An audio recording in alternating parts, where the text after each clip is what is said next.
निस्वार्थ प्रतापी वो शिक्षा देता है। जब भी कोई दुष्ट धर्म का मार्ग चुनता है तब माता सीता की गाथा याद आती है। सीता सिर्फ एक रानी नहीं, सिर्फ एक पत्नी नहीं, सिर्फ एक देवी नहीं, वे त्याग की पराकाष्ठा है, धैर्य की प्रतिमूर्ति है, नारी सशक्तिकरण की जीवंत मिसाल है। ये कथा उस नारी की है जिसे इस संसार ने बार बार परखा, लेकिन जो हर परीक्षा में अड़िग और जय रही। जब धरती से उत्पन्न देवी, जब पृथ्वी में हल चलाया गया, तब परदी माता की गोद से कन्या प्रकट हुई। राजा जनक ने जब उसे देखा तो उन्होंने कहा, ये कन्या कोई साधारण बालिका नहीं हो सकती, ये स्वयं देवी का रूप है। इसलिए उनका नाम पड़ा सीता, जो हल की नोक को कहते हूँ। सीता कोई साधारण नारी नहीं थी, वे स्वयं प्रकृति का स्वरूप थी। जैसे धरती माता सहनशील है, वैसे ही सीता भी थी। जैसे धरती पर बोझ डाला जाए वो फिर भी सबको अन्न देती है, वैसे ही माता सीता अपने कष्टों में भी प्रेम और धैर्य बांटती रही। स्वयंवर राम और सीता का मिलन जब जनक ने अपनी पुत्री के लिए स्वयंवर रचाया तो शर्त रखी, जो शिव जी के धनुष को उठाकर उसे भंग करेगा, वही मेरी पुत्री का पति होगा। अनेक राजकुमार आए परंतु कोई भी उस धनुष को हिला तक नहीं सका। तब अयोध्या के राजकुमार मर्यादा पुरुषोत्तम श्री राम ने उसे सहजता से उठा लिया और उसे भंग कर दिया। सीता ने राम को वर चुना था, लेकिन राम ने भी सीता को चुन लिया था। ले केवल एक विवाह नहीं था, ये धर्म और प्रेम का लिनन था। परंतु ये प्रेम आसान नहीं था, जिससे कठिन परीक्षाओं से गुजरना था। वनवास, जब सीता ने प्रेम की सच्ची परीक्षा दी, जब श्री राम को अयोध्या छोड़नी पड़ी, तब माता सीता ने भी निर्णय लिया, जहाँ राम है वहीं मेरी अयोध्या है।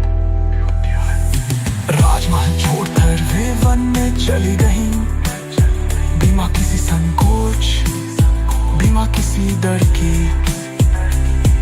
एक रानी से सन्यासिनी बनने का ये निर्णय आसान नहीं था,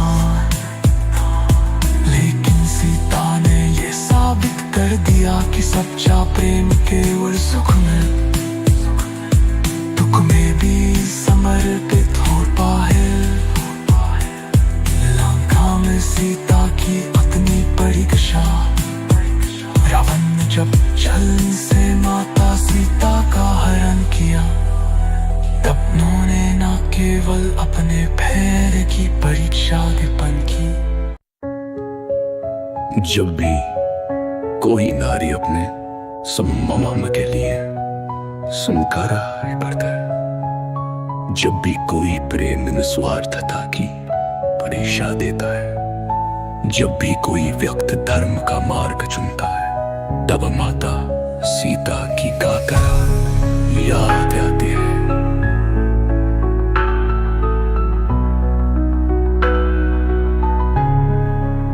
सीता सिर्फ एक रानी नहीं, सिर्फ एक पत्नी नहीं, सिर्फ एक देवी नहीं,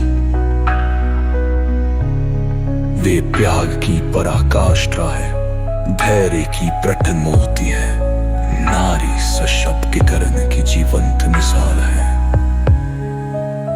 ये कथा उस नारी की है जिसे इस संसार ने बार बार परखा, लेकिन जो हर परीक्षा में अड़िग और अजय नहीं, जन भरती से रूपन देवी जब पृथ्वी में हल चलाया गया, तब धरती माता की गोद से एक कन्या प्रकट हुई। राजा जनक ने जब उसे देखा तो उन्होंने कहा, ये कन्या कोई साधारण बालिका नहीं हो सकती, ये स्वयं देवी का रूप है। इसलिए उनका नाम पड़ा सीता। साल की 9 को कहते हैं।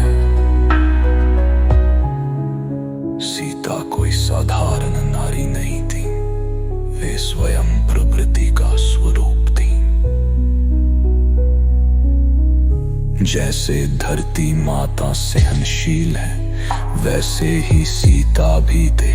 जैसे धरती पर बोझ डाला जाए, वो फिर भी सबको अन्न देती है, वैसे ही माता सीता अपने कष्टों में भी प्रेम और धैर्य बांधती रही। स्वयंवर राम और सीता का मिलन जब जनक ने अपनी पुत्री के लिए स्वयंवर रचाया, तो शर्त रखी, जो शिव जी के धनुष को उठाकर उसे भंग करेगा, वही मेरी पुत्री का पति होगा। अनेक राजकुमार आए, परंतु कोई भी उस धनुष को हिला तक नहीं सका। तब अयोध्या के राजकुमार मर्यादा पुरुषोत्तम श्री राम ने उसे सहजता से उठा लेला और उसे भंग कर दिया। सीता ने राम को वर चुना था, लेकिन राम ने नहीं, सीता को चुन लिया था। ये केवल एक विवाह नहीं था, ये धर्म और प्रेम का मिलन था। परंतु ये प्रेम आसान नहीं था, इसे कठिन परीक्षाओं से गुजरना था। वनवास, जब सीता ने प्रेम की सच्ची परीक्षा दी, जब श्री राम को अयोध्या छोड़नी पड़ी, तब माता सीता ने भी निर्णय लिया, जहाँ राम है वही मेरी अयोध्या है। राजमहल छोड़कर वे वन में चली गई, बिना किसी संकोच, बिना किसी डर के। एक रानी से सन्यासिनी बनने का ये निर्णय आसान नहीं था, लेकिन सीता ने ये साबित कर भी कि सच्चा प्रेम केवल